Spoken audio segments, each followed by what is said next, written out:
बऱ्याच वेळेला काय होतं तर साबुदाणा बटाटा चकली तळल्यानंतर ही खुसखुशीत होत नाही, तर ती कडक होते, खाल्ल्यानंतर दाताला चिकटते. तर छोट्या छोट्या ट्रिक्स वापरून साबुदाणा बटाटा चकली परफेक्ट कशी बनवायची ते आज आपण पाहूया. चला तर वेळ न घालवता रेसिपीला सुरुवात करूया. आज आपण शाबू बटाट्याच्या चकल्या बनवणार आहोत. तर त्यासाठी 1 किलो शाबू घेतलेले आहे. वजनी प्रमाण म्हणाल तर 1 किलो ही शाबू घेतलेले आहे. तर 1 किलोसाठी आपल्याला कमीत कमी 1.5 किलो किंवा 2 किलो बटाटे घ्यायचे आहेत. शाबू ही वाटीने किंवा एका पातेल्याने मापून घ्यायची. आता ही एका पातेल्याने ही मापून शाबू घेतली मी. 1 पातेलं शाबू घेतली, तर अजून अर्ध पातेले शाबू, असं 1.5 पातेलं शाबू घेतलेले. तर यासाठी आपल्याला 1.5 पातेलच पाणी आपण गरम करून घेऊ. शाबू आता आपण स्वच्छ पाण्याने अशी धुवून घेऊ. 1 ते 2 वेळा आपण शाबू अशी स्वच्छ धुवून घ्यायची. 2 ते 3 वेळा चांगली अशी शाबू धुवून घेतली आहे. तर पूर्ण यामधलं आता पाणी काढून घेतलं. आता यामध्ये आपल्याला घालायचं आहे गरम पाणी. 1.5 पातेलं शाबू घेतली, तर त्यासाठी 1.5 पातेलं पाणी गरम करण्यासाठी गॅसवरती ठेवलेलं आहे. पाण्याला उकळी आली की यामध्ये आपण पाणी घालायचं आहे. छान अशी पाण्याला उकळी आलेली आहे. आता सर्व पाणी आपण शाबूमध्ये घालू.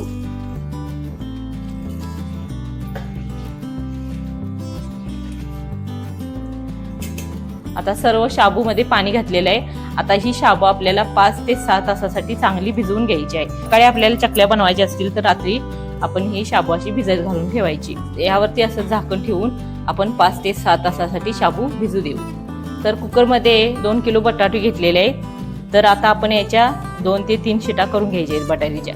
जास्तही आपण बटाट्याच्या वरती पाणी घालायचं नाही. बटाटे निम्मे बुडतील एवढंच यामध्ये आपण पाणी घालून बटाटे उकडून घ्यायचे आहेत.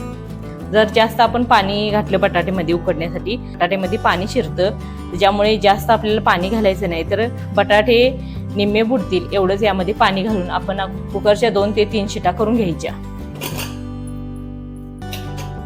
रात्रभर असे शाबू पाण्यामध्ये, गरम पाण्यामध्ये भिजत घातल्यामुळे छान असे शाबू भिजलेले आहे. तर आता आपण त्याची चकल्या करणार आहोत. तर अशी छान शाबू भिजलेले आहे. शाबू बटाट्याची चकली बनवण्यासाठी 2 किलो बटाटे उकडून घेतले आहेत. तर आता आपण ते किसून घेऊ. आता किसणीने आपण बटाटे किसून घेऊ.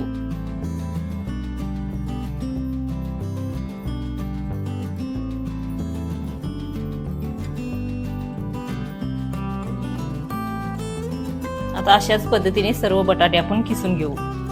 सर्व बटाटो या पद्धतीने सर्व बटाटो असा किसून घेतलेला आहे. आता शाबू व बटाटा एकत्र असा आपण मळून घ्यायचा.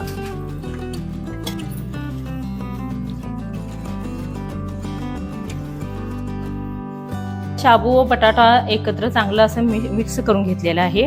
तर आता यामध्ये घालूयात लाल मिरची बारीक करून घेतलेले मिक्सरमध्ये. त्यामध्ये जिरं घातलेलं आहे. तर यामध्ये लाल मिरचीचा कूट व जिरेचा कूट असं हे 2 चमचे यामध्ये आपण घालूयात. तर 2 चमचे मीठ घेतलेलं आहे. आपल्या चवीनुसार यामध्ये आपण मीठ घालायचं आहे. तर आता पुन्हा एकदा हे सर्व आणि एकत्र करून घेऊ. वाळलेल्या मिरचीचा कूट यामध्ये घातलेला आहे. तर आपण हिरव्या मिरचीची पण पेस्ट आपण यामध्ये घालू शकता. मी वाळलेल्या मिरचीची पेस्ट यामध्ये घातलेली आहे. शाबू बटाट्याचं मिश्रण मी असं कुकरच्या डब्यामध्ये घालून त्याची 1 शीट करून घेणार आहे. चकल्या एकदम खुसखुशीत होतात व त्याची दोर असे तुटत नाहीत, एकदम खायला खुसखुशीत होतात. म्हणून कुकरच्या डब्यामध्ये घालून आपण 1 शीट याची करून घ्यायची आहे. 2 डब्यामध्ये असं मिश्रण घातलेलं आहे व आपण याची आता 1 शिटी करून घेऊ. कुकरमध्ये 1 ग्लास पाणी घालून त्यामध्ये अशी प्लेट ठेवलेली आहे. तर आता कुकरचे दोन्ही डबे त्यामध्ये आपण घालून 1 शिटी आपल्याला याची करून घ्यायची आहे. आता ही कुकरमधनं 1 शिटी करून याची घेतलेली आहे. आता ही मॅशरने जरा थोडंसं मॅश करून घेऊ.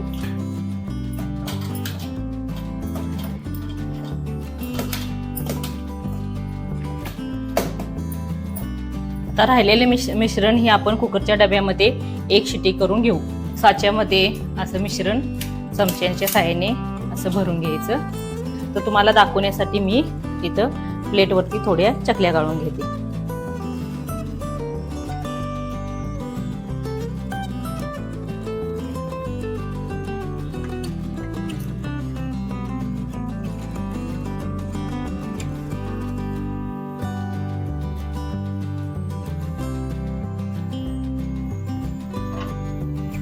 कुकरला एक शिट्टी करून घेतल्यामुळे आपल्या एकदम खुसखुशीत अशा चकल्या या बनतात. म्हणून आपण एक शिट्टी कुकरला अशी याची करून घ्यायची आहे.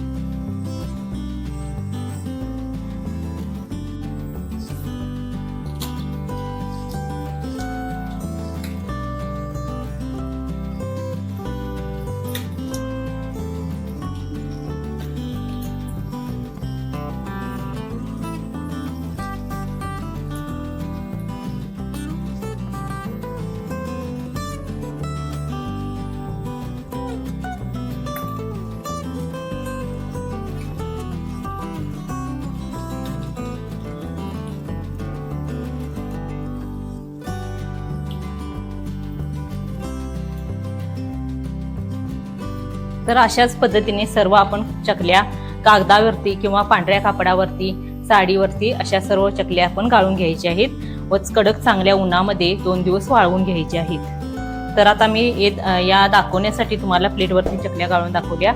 आता सर्व चकल्या मी कापडावरती गाळून घेते.